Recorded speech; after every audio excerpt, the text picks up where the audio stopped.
kung mayroon tayong binabanatan, mayroon naman tayong i-build up, no? Na kung saan ay congratulations kay Brigadier General Kenneth Paul Lucas ng Pro 4A Region 3, Region 4A PNP, kaugnay sa kanyang napakahusay na pamumuno diyan sa Calabarzon PNP, na kung saan ay talagang maasahan itong si General Lucas sa pagpapatupad ng batas diyan sa kanyang sasakupang mga lalawigan, mga kababayan. At katunayan yan ay ang Batangas PNP ay nakahuli ng sa isang bypass operation na kanilang isinagawa. Nakahuli sila ng isang babae na 45 anyos na nakilalang si alias Bani, na naaresto at nahulihan ng shabu na umaabot sa 175 grams, kasama na rin yung mga paraphernalia, mga kababayan. Kaya nga pagka may accomplishment, atin namang pupurihin. Kaya yan po ang kapulisan ng Batangas at sa pamumuno ni General Lucas ng Pro 4A. Ngayon, meron lamang din tayong ipaparating na impormasyon kay General Lucas. Sir, dyan po sa lalawigan ng Batangas ay talaga namang napakarami pong mga reklamo dito sa aming opisina, mga kababayan, no? Halimbawa na lamang, dyan sa Batangas ay inirereklamo ang mga illegal na isabong, mga kababayan. Alam ba niya ni Colonel Jacinto Malinaw na nagkalat ngayon dyan ang isabong sa Batangas na dapat inaaksyonan ito eh. Malinaw sa Executive Order number 9 ni President BBM na bawal ang nakalagay dyan na Executive Order number 9 directing the continued suspension of electronic sabong nationwide. Pero bakit hanggang ngayon napakaraming mga isabong dyan sa lalawigan ng Batangas? Colonel Jacinto Malinaw, sir. Alam mo ba yan, sir? Ang balita natin, dyan daw sinasagawa ang online sabong sa may Rosario, Batangas, mga kababayan. Bakit to hanggang ngayon ay umiiral yan, yung illegal online sabong na yan, Colonel Jacinto, sir? At hindi pa yan, itong si Colonel Jacinto pala ay dating esto ni Police Colonel Edwin Quilates, na kung saan hindi lamang pala kay General Lucas, sir, at kay Colonel Jacinto Malinaw, sir, hindi lamang pala isabong ang namamayagpag ngayon dyan, pati yung paihi ng diesel at gasolina at LPG ni Bantugon, mga kababayan. Dapat magpaliwanag dito si Colonel Malinaw bakit may mga paihi, no, na sinasabing pati mga scrap ay kontrolado din daw nitong si Colonel Malinaw, yung kanyang grupo, mga kababayan. At itong si Bantugo na ito na kilalang mga paihi operator dyan sa lalawigan ng Batangas ay ang balita natin, yung barko daw ni Bantugon ay kinupiska na rin. Kinupiska na rin daw ni Esto. Noong Esto pa itong si Colonel Malinaw ay kinupiska nila yung barko ni Malinaw. Gaano po ito katotoo, Colonel Malinaw, sir? Dapat ipaliwanag niyo po ito. Dahil makakasira po ito sa magandang performance ni General Lucas, sir. Ayan si Colonel, pakita natin na si Colonel Malinaw. Dapat po inyo pong ipatigil yan, sir. At meron pa dyan, isipin mo, ultimo barko ni Bantugon daw, nakuha daw ninyo, sir. Paki-explica nga po yan. Dapat po ito kay General Francisco Marbel, sir. Dapat yung mga pulis natin, medyo tingnan din po natin na mga nai-involved o nagpapabaya sa mga illegal na gawain. Katulad nung, alam mo, pilferage yan, economic sabotage yan, sir. Dapat aksyonan niyo po yan. Pati yung mga scrap daw na yan, ay kontrolado din daw, ni hindi ko sinasabing kayo, Colonel Malinaw, sir, pero may report lang na parang kasama kayo at kinukonsinti niyo ang pagkontrol ng, mga paihi diyan ni Bantugon at pati mga scrap, 'di ba? Gaano po katotoo 'yan, sir? At hindi lamang 'yan, diyan sa may ibaan ano, mayroon din po diyang paihi, si alias Bertuso diyan sa may ibaan, mga kababayan. Meron din daw diyan na dapat aksiyunan mo rin 'yan, Colonel, Jacinto Malinaw, sir. Alam mo ba 'yan? Kaya dapat kay General Lucas, sir, inyo po 'yang, paimbestigahan, tingnan niyo po 'yan, yung, paihi ni Bertuccio sa ibaan. At hindi lamang 'yan, yung mga pekeng sigarilyo. By the way, congratulations sa Region 4A dahil nahuli yung mga pekeng sigarilyo sa Calabarzon. Pero meron pa rin ho, General Lucas, sir, sa mga pekeng sigarilyo diyan sa ang operator daw niyan ay isang alias Buloy. Alam niyo ba 'yan? Sir, pakitingnan niyo po 'yan, hindi lamang 'yan, yung isabong na 'yan, ang, ang operator daw niyan ay si alias Alvarez, mga kababayan, 'no? Si alias Alvarez ang, operator daw ng isabong diyan sa buong Batangas, Colonel Malinaw, sir. Dapat po tingnan po ninyo 'yan, dapat magpaliwanag po kayo diyan. At sinasabing kasusyo daw niyan ay isang alias o si retired General Abo, pakiimbestigahan niyo po 'yan. Si Alvarez daw tsaka si Abo ay magkakasama 'yan. At ang balita natin ngayon ay pati daw si Colonel Malinaw ay alam daw 'yan ni Colonel Malinaw, sir. Paki-explica lamang po para ang aming opisina ay bukas para sa inyong, reaksyon, sir. At hindi lamang 'yan, kay General Lucas, sir.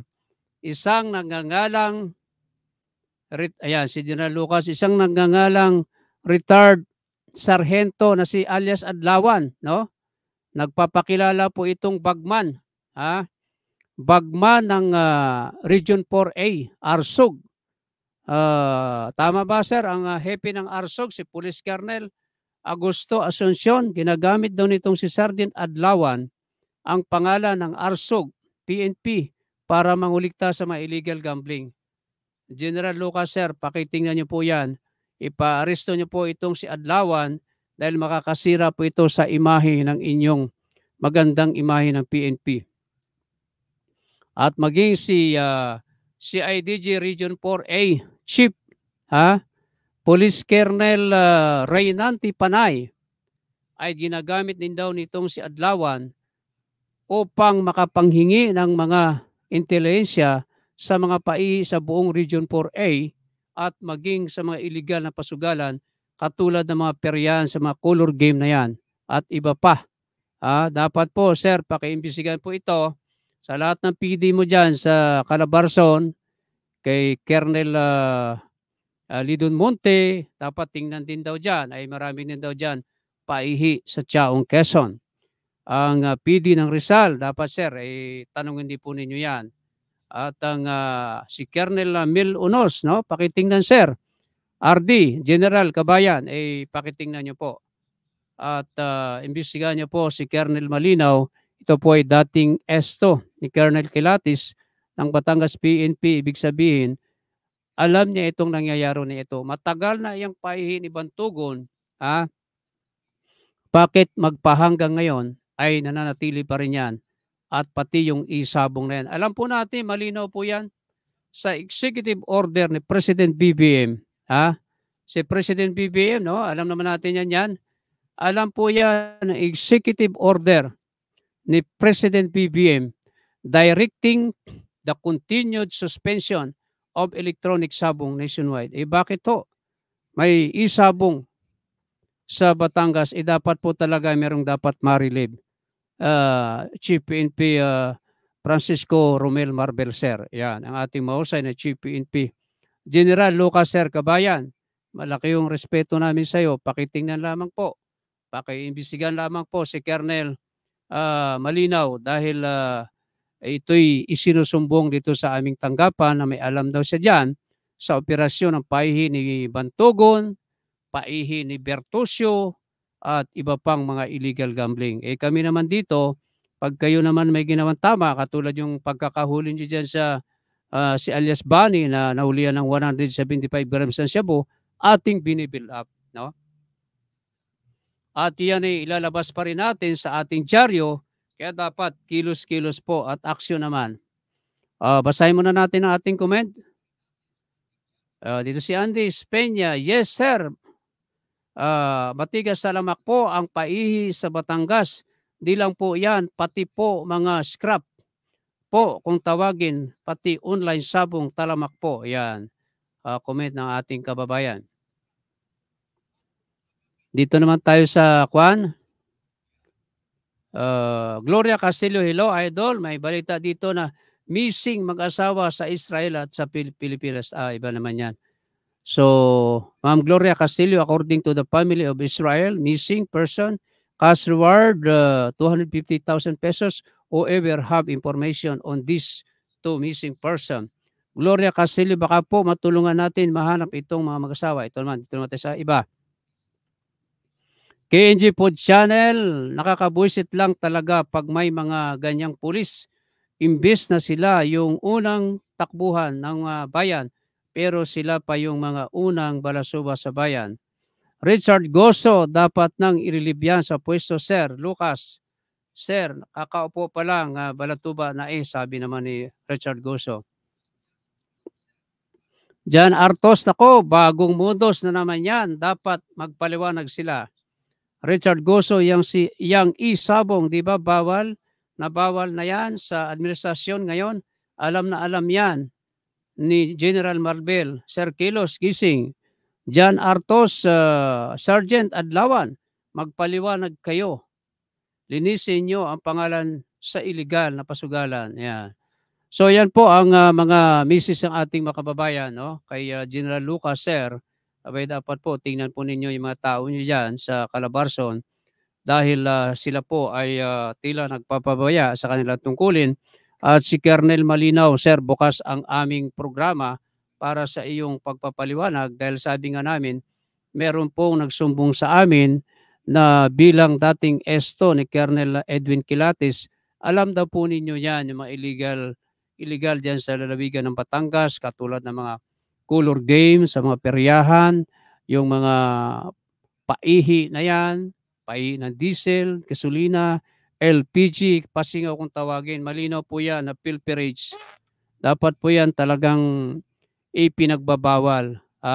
Yung mga bantugo na yan, matagal na po yan. Isipin nyo may barko daw yung bantugo na yan, kinumpiska daw yan ng grupo mo, Colonel Malinaw, Sir, gaano ito katotoo. At yung mga scrap daw na mga negosyo dyan sa Batangas, may nagparating dito sa aming opisina na kapag may mga nananalo sa bidding ng mga scrap na mga negosyante ay may mga nadidiskrasya ng mga negosyante. Abay dapat po talagang maimbestigahan yan. Sa ating mahusay na RD, General Lucas, Sir, imbestigahan niyo po yan.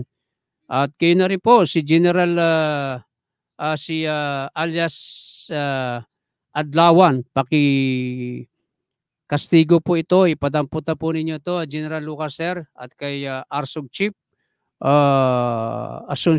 Augusto Asuncion, Sir, nagagamit itong pangalan ng Arsog Pro 4A, at kay CIDG Region 4A Director Police Colonel Reynanti Panay, Sir, nagagamit ito inyong pangalan itong alias Adlawan, dapat po linisin ninyo ang inyong pangalan dahil makakasira ito sa inyong magandang PNP career. Di ba? Inyo po yung imbisigahan dahil hindi po yan maganda.